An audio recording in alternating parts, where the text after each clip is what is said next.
So hello everyone, कैसे हैं आप सब। आई होप आप सभी के सभी काफ़ी अच्छे होंगे। आज की वीडियो में मैं आप लोगों के लिए कुछ डाउट जो आप लोगों ने कमेंट बॉक्स में पूछे थे उसके बारे में बताऊंगा। इसके अलावा मैं आपको बताने वाला हूं कि आंसर की कब तक आ जाएगी और पेपर इस बार बोल रहे हैं कुछ लोग कि बहुत ज़्यादा आसान आ रहा है, तो इसके ऊपर क्या कट ऑफ का क्या इम्पैक्ट पड़ेगा, और कुछ लोग बता रहे हैं कि बहुत ज़्यादा कट ऑफ हाई जाने वाली है इस बार।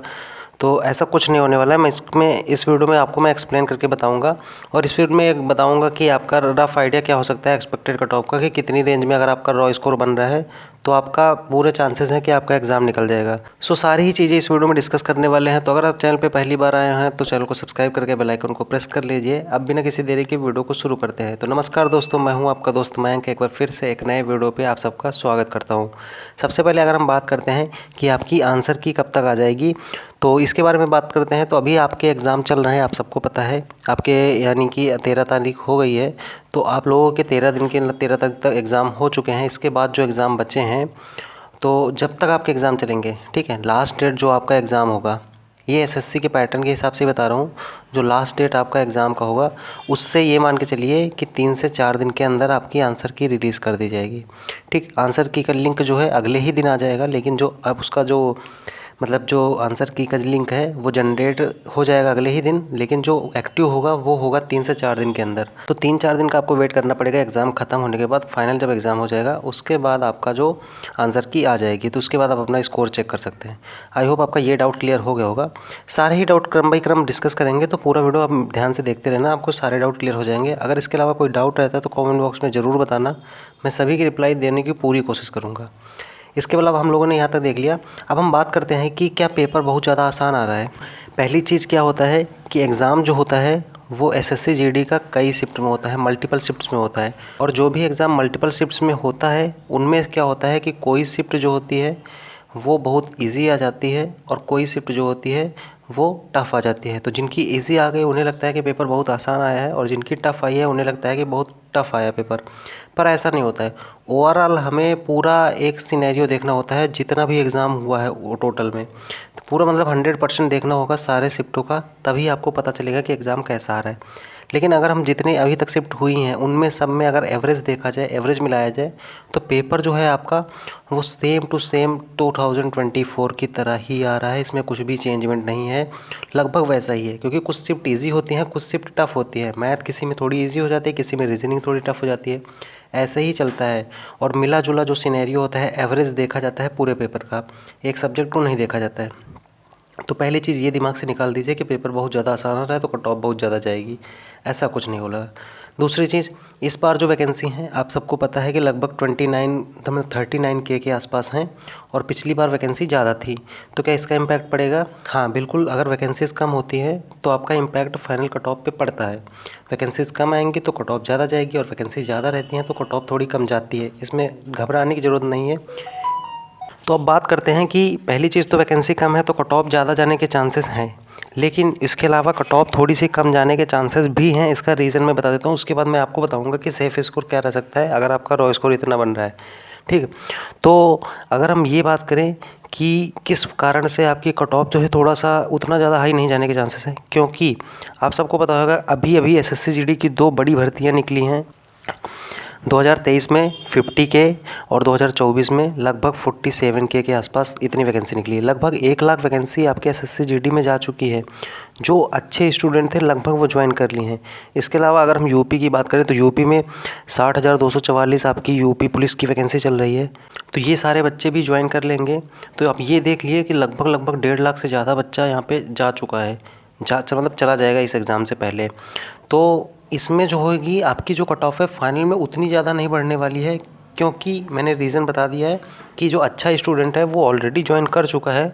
क्योंकि यूपी, एमपी, राजस्थान, हरियाणा इन्हीं की कट ऑफ बहुत ज़्यादा जाती है। तो इनमें जो बच्चा है यूपी में अब बड़ी वैकेंसी चल रही है, इसकी वजह से इसमें बच्चा बाहर होगा। तो 60,244 की वजह से यूपी पुलिस में जो वैकेंसी है इसमें डाइवर्ट होगा, और आपकी जो कट ऑफ है वो थोड़ा सा कम जाएगी, क्योंकि इन्हीं स्टेट की कट ऑफ ज़्यादा जाती है।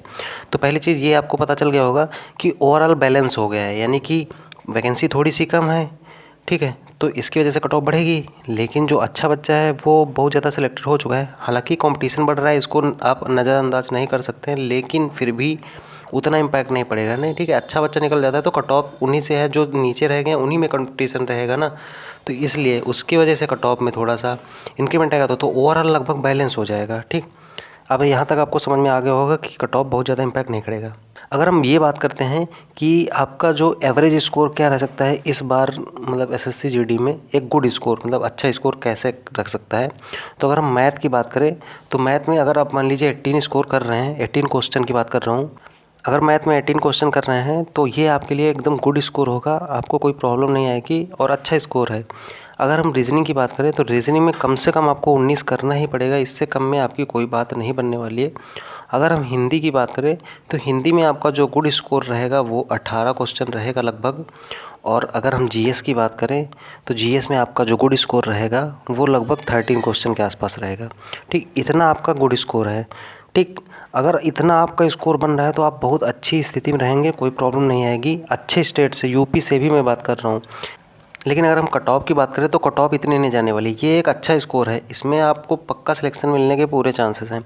लेकिन अगर हम एक बात करें कि रफ़ आइडिया क्या हो सकता है आपकी कट ऑफ का, तो पहली चीज़ तो जैसे कि जिन स्टेट्स में कट ऑफ कम जाती है, मतलब 100 से नीचे रह जाती है, तो वो 100 नंबर टारगेट करें, आराम से आपका क्लियर होगा। 80-90 जैसे कट ऑफ रहती है तो वो भी मैं थोड़ा सा एक्सप्लेन कर देना चाहता हूँ। एक्सप्लेन करने का मतलब क्या है, जैसे किसी स्टेट की कट ऑफ 100 गई है, ठीक, किसी स्टेट को हटाते हैं, सीधे हम यूपी की लेते हैं। तो मान के चलिए पिछली बार जो ओबीसी कैटेगरी से लगभग 150 के अराउंड आपका सिलेक्शन हुआ था, थोड़ा सा 1-2 नंबर कम है, मैं पॉइंट में नहीं, एक रफ आइडिया दे रहा हूँ। तो 150 नंबर पे मान लो सिलेक्शन हुआ है, तो ये जो 150 नंबर हैं ये नॉर्मलाइज्ड स्कोर होता है। किसी किसी शिफ्ट में 20 नंबर भी बढ़ते हैं, किसी किसी शिफ्ट में 5 नंबर भी बढ़ते हैं, किसी किसी शिफ्ट में 2 नंबर भी बढ़ते हैं। तो किसी शिफ्ट में हो सकता है 148 स्कोर करना पड़े सिलेक्शन के लिए, और किसी शिफ्ट में हो सकता है 130 पे भी सिलेक्शन हो जाए। तो पहली चीज़ ये अपने दिमाग से निकाल दीजिए अभी, क्योंकि आपका एग्ज़ाम पूरा कंप्लीट नहीं हुआ है और आपको नहीं पता है कि आपके मार्क्स कितने हैं, नॉर्मलाइजेशन कितना मिला है, इसलिए आपको ये दिमाग से निकाल देना है। तो हो सकता है 130 वाले का सिलेक्शन हो जाए और 140 वाले का ना हो। क्यों? अगर शिफ्ट उसकी इजी है और 140, इस शिफ्ट में 140 किया तो वो फेल हो जाएगा, लेकिन इस शिफ्ट में 130 करने पे भी सिलेक्शन हो जाएगा। तो ये फ़र्क होता है, ठीक है। आई होप आप समझ रहे होंगे कि क्या फ़र्क होता है। हम ये बात करें जिन स्टेट्स में कट ऑफ बहुत कम जाती है, यानी कि जैसे कि जो कर्नाटक, नीचे गोवा वगैरह, ये सारे राज्य हैं, उत्तर पूर्वी राज्य हैं, वहाँ पे आप जितनी कट ऑफ पिछली बार गई थी उससे 5-10 नंबर अगर कम भी हैं तो बिल्कुल आप उतना ही सेफ़ स्कोर मान के चलिए। अगर उतना स्कोर आपका बनना है तो कोई प्रॉब्लम नहीं आएगी, ठीक। 5-10 नंबर कम है, माइनस के 5 से 10 नंबर कर लीजिए, कोई दिक्कत नहीं आएगी उत्तर पूर्वी राज्यों में, ठीक। और जो दक्षिण के राज्य हैं जहाँ पे कट ऑफ बहुत कम जाती है, आप सबको पता है 100 नंबर, 80 नंबर, 90 नंबर, ऐसे नक्सल एरिया, बॉर्डर एरिया, इन सब में। आप ये कहेंगे कि मैं स्टेट वाइज बताऊँ तो मैं फिर से एक बताऊँगा, फिर से एक वीडियो में मैं डिटेल में वीडियोज़ में सब कुछ बताऊँगा, ठीक। अब हम यहाँ बात करते हैं कि जो मेन स्टेट हैं हमारे, जैसे यूपी हो गया, हरियाणा हो गया, और इसके अलावा राजस्थान हो गया, इसके राजस्थान के अलावा और जैसे एमपी भी हो गया, मान लीजिए एमपी और बिहार भी मान लो इसी में आ जाता है, तो लगभग इनके राज्यों में जो कट ऑफ है वो अच्छी जाती है। हम इनमें बात करें तो इनमें जो कट ऑफ आपकी जाने वाली है, जैसे कि पिछली बार 150 गई थी, यूपी की बात करते हैं मिनिमम, और एससी कैटेगरी से 142 के अराउंड गई थी। तो अब इनसे ये मान के चलिए, पहली चीज़ तो ये नॉर्मलाइज्ड स्कोर है, तो अगर आपका स्कोर 130 के अराउंड बन रहा है तो आपके पूरे चांसेस हैं कि सिलेक्शन हो जाएगा इन स्टेट से भी, ठीक। आपका फाइनल चांसेस है, पूरा फाइनल तक सिलेक्शन हो जाएगा। क्योंकि अब ये डिपेंड करता है कि आपकी शिफ्ट कैसी रही है। अगर आपकी शिफ्ट टफ आई तो 125 पे भी फाइनल सिलेक्शन हो जाएगा, और अगर आपकी शिफ्ट बहुत इजी थी तो 145 पे भी मुश्किल पड़ सकता है, ठीक। ये डिपेंड करता है शिफ्ट वाइज, ऐसा होता है एसएससी जीडी में बहुत ज़्यादा वेरिएशन होता है कट ऑफ में, और इसको समझने में बहुत ज़्यादा कॉम्प्लिकेशन होता है, क्योंकि हर शिफ्ट, हर कैटेगरी, हर स्टेट के बहुत ज़्यादा डाइवर्जन होता है, तो इसलिए थोड़ा सा कन्फ्यूज़न होता है। बट मैं जैसे ही एग्ज़ाम ख़त्म होंगे बहुत डिटेल में मैं आपको समझाने की कोशिश करूँगा, और जैसा कि अपने चैनल का मोटिव है कि आसान भाषा में सारी चीज़ें समझाता हूँ, तो कोशिश करूँगा कि सब कुछ समझ में आ जाए बहुत अच्छे से, और आपको एक रफ़ आइडिया बिल्कुल एग्जैक्ट मिल पाए। अभी मैं ये कह सकता हूँ कि अगर यूपी, बिहार वगैरह राज्यों से हैं तो आप अगर 130 टारगेट कर रहे हैं तो इतने में ही आपका सिलेक्शन होने के पूरे चांसेस हैं। शिफ्ट अगर इजी रहेगी तो ऑटोमेटिकली आपका स्कोर बढ़ जाएगा, अगर शिफ्ट टफ होगी तो आपका स्कोर कम होगा। तो आप 130 से कम तो बिल्कुल सोचें ही ना इन राज्यों से, और जो छोटे वाले राज्य हैं जहाँ से कट ऑफ कम जाती है वहाँ पे आप 100 नंबर टारगेट कर सकते हैं। इतना आप टारगेट लेके चलिए, आपका कोई प्रॉब्लम नहीं होगी। तो आई होप यहाँ तक मैंने जो इतने डाउट थे कि पहली चीज़ डरना नहीं है कट ऑफ से। कट ऑफ का इम्पैक्ट नॉर्मलाइजेशन की वजह से पड़ता है, ज़्यादा हो जाती है, कम हो जाती है। तो इसलिए आपको बिल्कुल भी ये नहीं सोचना है कि कट ऑफ बहुत ज़्यादा चली जाएगी। पेपर मैंने बता दिया है कि सेम पिछले साल की तैसे ही आ रहा है। तक मैंने सारे डाउट आपके क्लियर कर दिए जो लोग कमेंट बॉक्स में किए थे। इसके अलावा अगर कोई डाउट रहता है तो कमेंट बॉक्स में ज़रूर करना, मैं रिप्लाई देने की पूरी कोशिश करूँगा। इसके अलावा कोई डाउट आपका पर्सनल है तो आप मुझे इंस्टाग्राम पे फॉलो कर सकते हैं। इंस्टाग्राम की आईडी है @genuine bank, link description box में भी अवेलेबल है, वहाँ से आके मुझे फॉलो कर सकते हैं। वीडियो कैसा लगा कमेंट बॉक्स में ज़रूर बताना। मिलते हैं किसी नेक्स्ट वीडियो में, तब तक के लिए जय हिंद।